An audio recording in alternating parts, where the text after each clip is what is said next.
Here are 8 situations when Brian Griffin acted badly towards Stewie. Starting with Brian and Stewie getting stuck in a bank, which leads to Brian hurting Stewie, causing him pain and bleeding. The episode starts with Stewie asking Brian about the reason he needs to own a personal safe box. What's in there that you can't bury in the yard? Probably supplies of bones for the worst times. I have things. Yes, dogs often store property in banks, I guess. Brian offers Stewie to have a late lunch after they finish business. Stewie refuses because he wants to make a refund on a purchase he recently made at a local store before it closes at 17:30. You are still too young for an S-size sweater, Stewie. Brian insults Stewie and calls him an idiot after he finds Stewie spent $3,000 to buy a new thing. Confrontation continues until the vault door closes and both guys understand that their chances of leaving the bank have plummeted to a minimum.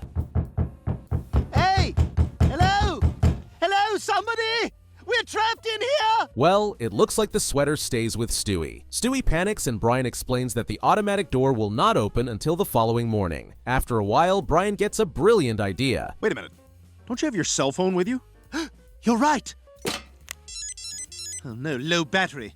Stewie rushes to make a call until the phone battery is over. However, his first priority is to get the money back for the sweater, so he calls the sales manager of the store that sold him that. Stewie wastes the last charge of the phone for conversation with the sales manager, so waiting until morning comes becomes the only way for guys to leave the bank, so they just fall asleep. At night, Brian wakes up and decides to open a bottle of liquor he has in his deposit safe box. I guess this is as good a time as any. I am afraid to think how much this bottle costs that it's necessary to hide it in a bank vault. Stewie wakes up and finds Brian with a bottle.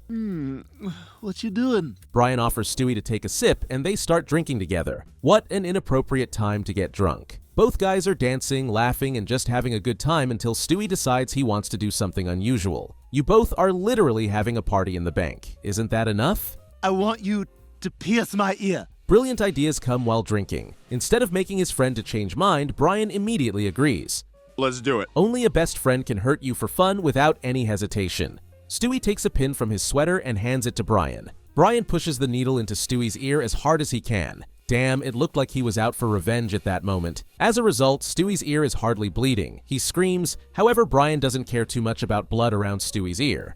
Cool. That is the friend we all deserve to have. If the ear is pierced incorrectly, it can even lead to pus or fever. Our guys are lucky, because Brian's negligence could have had serious consequences. In any case, Stewie can hang a piece of his ear around his neck and wear it as a talisman. Do not pay too much attention, I am just trying to add positive to this situation. This wasn't the only time Brian treated Stewie badly while losing his mind. Another case happened in Seahorse Seashell Party, where Brian's experiment with psychedelic mushrooms quickly spirals out of control. The episode begins with a massive disaster bearing down, forcing the Griffin family to stay indoors. Our top story tonight, we continue to track the progress of Hurricane Flozell. The storm disrupts their usual distractions, and Brian, looking for a way to pass the time, finds something special that he was hiding for the worst day. Nice. Doesn't look like bones or something usual for dogs, yeah? As it often happens, Stewie catches Brian at the right moment. Ah, geez, Stewie. Well done, Brian. Looks like you're expanding your horizons, from booze to mushrooms. He thinks it's a chance to get away from being stuck and bored. Stewie, intrigued and trying to appear cool, encourages Brian. He says that using mushrooms is okay because many of his friends use illegal substances. Probably not the best advice.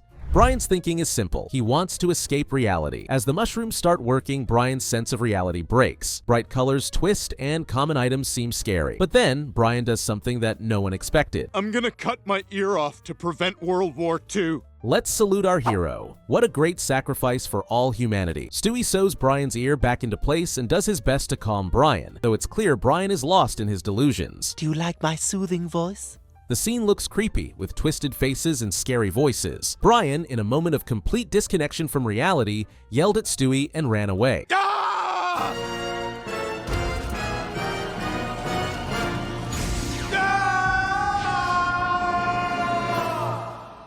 In real life, someone experiencing a bad trip on psychedelics might feel fear, paranoia, or act unpredictably, putting themselves or others at risk. This is exactly what happens to Brian. He didn't even recognize his own friend when Stewie was trying to help him.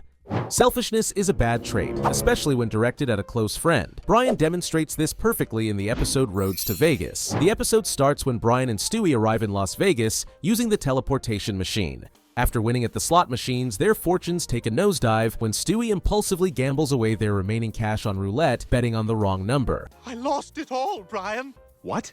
80% of gamblers are chasing emotions, and Brian and Stewie seem to be no different. Brian explodes with anger when he discovers that Stewie lost all their money. Despite Stewie's reasoning that the bet was inspired by a Taylor Swift song, Brian harshly scolds him, calling him irresponsible and expressing regret for bringing him. I knew I should have brought Peter instead of you. Brian's scorn sets a negative tone for the rest of the trip. Stewie starts to doubt himself and wonders if he can fix the problem, while Brian gets more upset as things get worse. Their partnership becomes strained, making it difficult for them to work on a solution to escape their troubled waters. What happens in Vegas stays in Vegas, just as your money guys. In desperation, Brian and Stewie decide to borrow money from a local broker. Please indicate here if I look like a schmuck to you. Actually looks like a man who stole all the money he has, but did not earn it at all. After taking a loan, Stewie and Brian decide to gamble to double their capital. Everything goes against them, and friends lose all the money, understanding that they have huge debts. And that'll do it for us here, with Duke losing by just 3 points. That was close this time. Things didn't go as planned. Brian and Stewie become targets of a loan shark they borrowed money from. When confronted by a gunman in their hotel room, the duo faces a life or death situation. Large debts drag you down, guys, sometimes even physically. Shut up and give me the money. The gunman demands that Brian choose which of them will be shot. Panicked, Brian immediately points to Stewie. This cold, self-serving decision shocks Stewie, who accuses Brian of betrayal before the gunman fires, injuring Stewie. Good shot, but bad friend. Brian goes to an airport and an unexpected meeting takes place near the cash register. Stewie, what the hell? It turns Stewie to be alive. During a conversation, they both understand that Stewie's teleportation invention works. Machine must have created 2 pairs of us. One that was teleported to Las Vegas, and the other that wasn't. Before they purchase tickets to take a bus and finally go home, Stewie raises a question. Where is the Stewie you came with? If you really think an answer is going to be honest, you are really naive. Brian lies. He tells Stewie that he tried to throw himself in front of the bullet to save Stewie when thugs came to kill them. In real life, being treated poorly by a close friend can lead to a breakdown in trust and emotional distress. People in the same situation might pull away, ask others for help, or talk to their friend about their behavior. Open communication and setting boundaries are essential to maintain healthy relationships and ensure mutual respect. However, Brian's ego won't let it go. Sadly, that's not his only weakness. Brian's casual gambling habit takes a dark turn whenever he places a bet. The case with Stewie from the episode Patriot Games is a great example. The episode begins with Stewie placing bets on a variety of unlikely scenarios, including a bizarre celebrity boxing match between Mike Tyson and Carol Channing. Stewie bets confidently on Tyson's opponent, but Brian scoffs at the idea. Stewie definitely watched Jake Paul beat Mike's ass. The scene shows Brian being overconfident and ignoring Stewie's instincts, definitely not acting like a friend. Full of confidence, Brian decides not to lose an opportunity and gamble too. He makes the opposite bet to Stewie. However, Channing improbably wins the fight. Brian loses his bet and owes Stewie $50. Brian brushes it off, thinking Stewie wouldn't seriously pursue payment. So, you got my money? Knock, knock, Mr. Brian, collectors have arrived. Huh? Oh yeah, I'll pay you soon. The next day, Stewie approaches Brian to collect his $50. Brian, caught off guard, tries to buy time, promising to pay by next Friday. Stewie understands Brian is not going to keep the word, so he goes from words to actions. As the saying goes, cash or death. That hurt? That hurt? He sets another deadline and obligates Brian to pay his debt out until 5 p.m. You freaking psychopath! Following the clash, Brian tries to avoid Stewie, but fails. The next day, Stewie confronts him again, after Brian's attempt to pass by Stewie without attention using a fake mustache. Good day to you, sir. Hey, wait a minute, what the hell? Shouldn't you clear your debt, Brian, instead of spending money on camouflage? Furious that Brian won't pay his debt, Stewie continues his assault, pushing Brian to the brink. Ultimately, Brian can't handle Stewie's pressure and says what Stewie wants to hear. All right, let's go to the bank. Unpaid debts between friends can quickly ruin relationships. Brian could have avoided all the trouble Stewie gave him. In real life, ignoring money problems could lead to serious legal or social issues. It's better to fix the problem early and keep your promises. Brian's actions show he was careless. There was another instance where Brian prioritized his ego above all else. In the episode, Brian writes a bestseller. Stewie steps in as his manager for Brian's writing career, and oh boy, does he regret it. It all starts when Brian's book, Faster Than the Speed of Love, is a massive failure. The publisher returns unsold copies, and the quantity returned exceeds even the worst-case calculations. You guys got a garage or something? We got like 300 boxes of these things. All the books are shredded. Looks like you wrote crap, Brian. Dejected and humiliated, Brian decides to abandon writing altogether. Stewie wants to convince Brian not to give up and tries to find reasonable arguments. What?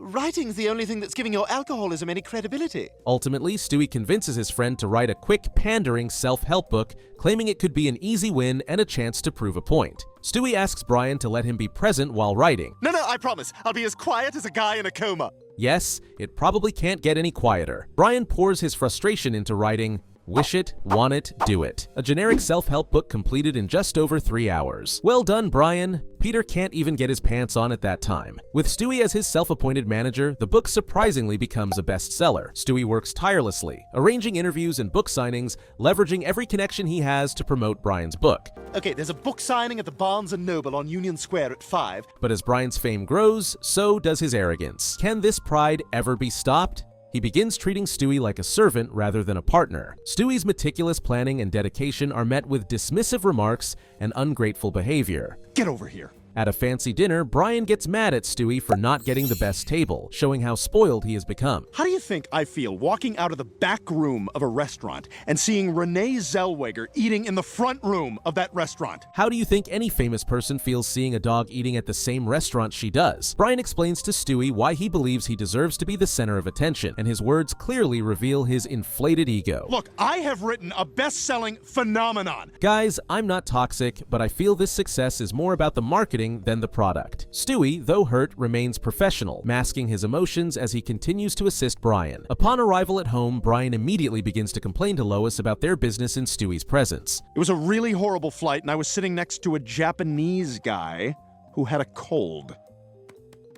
Rich and successful people have their own weird quirks. The tension culminates when Brian fires Stewie in a fit of frustration after a misunderstanding about a TV panel guest lineup. You're fired! Left to navigate his newfound fame alone, Brian stumbles during his appearance on Real Time with Bill Maher. The host and other panelists criticize his book as shallow and harmful, leading Brian to realize the extent of his delusion. What is your problem, Snoopy? He begins to understand how much Stewie's support meant and how poorly he treated him. People often appreciate things only after losing them. Brian tries to fix things with Stewie. Knock knock.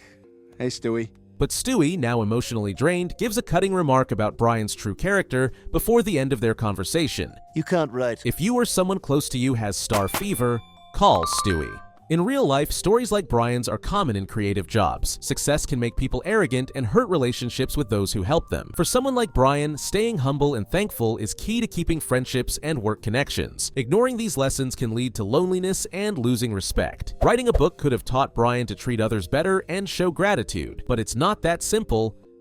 Let's recall how Brian's achievements made him treat Stewie badly again in the episode Brian's Play. Griffin's family is going to attend Brian's premiere. Remember, kids, if it's terrible, at the end we all say, "You did it." Nothing pretentious. To everyone's surprise, Brian's story turns out to be a high-quality product. Brian begins enjoying his new success as a writer. His play is a hit in Quahog, and local reviews are full of praise. Here's hoping a passing fancy is actually a staying fancy. The highest praise goes to playwright Brian Griffin for his hilarious and insightful look into modern relationships. Stewie, inspired by Brian's success, announces his intention to write a play. At first, Brian dismisses Stewie's ambitions, not taking them seriously.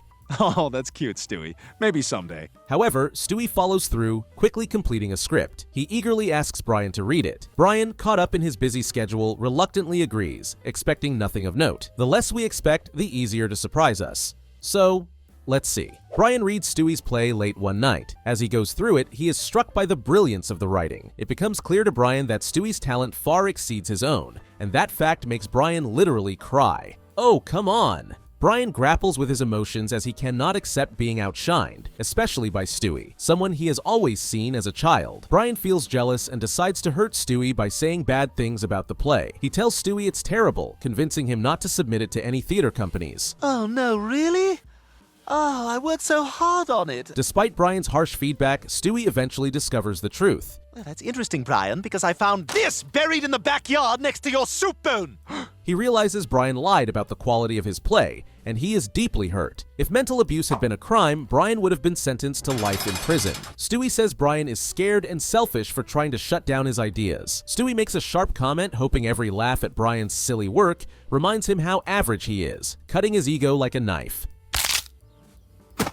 Done. What starts as innocent curiosity soon turns into a whirlwind of jealousy and insecurity when Brian realizes Stewie's play surpasses his in every way. Someone like Brian might grow by facing those feelings, or ruin friendships and reputations if they handle it badly. The takeaway? Appreciate others' skills and work on improving your own instead of comparing yourself to them. Brian's abandonment of Stewie isn't just about his ego, it's also about how easily he can replace his friend with someone else. In the episode, Brian's Got a Brand New Bag, he hurts his friendship with Stewie because he gets too focused on his love and ignores their bond. One evening, Brian visits the home of a girl he met in a car accident. Rita, the mother, opens the door and explains to Brian that her daughter is currently out on a date. Don't be sad. There are plenty of women in this world who would like to date a dog. The polite woman consoles Brian, and during the conversation, he decides to invite her to the restaurant, since the table has already been booked. Hey, maybe I'll get to use this after all, huh? Wow, you are so romantic, Brian. A trip to a restaurant turns into more than just a lunch. Brian's relationship with Rita feels sweet and surprising. He stands up for dating someone older, even when the Griffins do not like the idea. After another date, Brian brings Rita home and pushes Stewie out while he is sleeping to make dirty things in their bedroom. Let's show what real doggy style is. As a result, Stewie turns to be outside of the house at night. That's right, Shire. Give me all you got. Brian begins to hide in the bedroom with Rita more frequently each day until Lois suddenly meets them in the living room. Her reaction about age makes Brian angry. To be honest, in dog years, they are exactly the same age. He decides to invite his girlfriend for the family dinner to prove that age does not play any role. Wonderful. I'll cook something that's not too binding. During the dinner, another conflict rises. Everyone tries to point out to Brian his mistake, and as a result, he explodes. You people are awful. Come on, Brian! You're acting like someone drowning who won't grab a rope. Conflicts with the family and neglect of relationships with Stewie continue until the moment Rita changes the situation upside down. You're not old enough for me.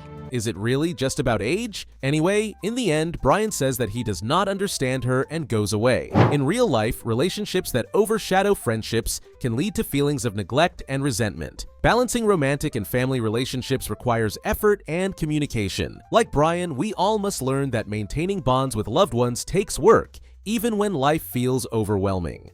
We've all had moments when we stayed silent with our loved ones or friends. With Brian, it happens all the time. Stewie, inspired by a scene in The Outlaw Josie Wales, becomes fascinated with the concept of becoming blood brothers. Brian, I want you inside me. Is that how people usually become brothers? But okay, it's none of my business. Despite Brian's initial hesitation, Stewie insists, citing their shared history and friendship. In a dramatic display, Stewie and Brian cut their fingers and mix their blood, completing the Blood Brothers ritual. Stewie is overjoyed, believing their bond is now eternal, at least for 10 more years, sure, or however long dogs live. The next morning, Stewie notices a painful sore on his lip and realizes something is wrong. Confronting Brian, he accuses him of transmitting herpes through the ritual. Brian initially denies it, but ultimately admits he knew he had herpes before the ritual. You're more herpes than dog! And the Herpes of the Year award goes to Brian and Stewie Griffins. Angry, Stewie yells at Brian for being careless and keeping secrets. Brian is called careless for not taking the condition seriously. The situation makes things uncomfortable for Stewie. Your mouth looks like the underside of a boat! What is the reason you hate boats so much? After a while, Stewie finds out that he is not the only one infected by Brian. We're blood brothers too. Bloody hell! Stewie's anger leads him to sabotage Brian's social life, ruining a promising date by exposing Brian's herpes status. Damn it. Stewie! After much tension, Brian apologizes and tries to fix things. In real life, transmitting herpes through blood is highly unlikely. The virus is primarily spread through direct contact with sores or infected areas. However, Brian's failure to disclose his condition highlights the importance of honesty in relationships. People with herpes can live normal lives with the right care and knowledge. Being open and talking about it are keys to avoid confusion and judgment. And the subscribe button is the key to stay up to date with the release of new episodes on this channel. Click on it and stay tuned.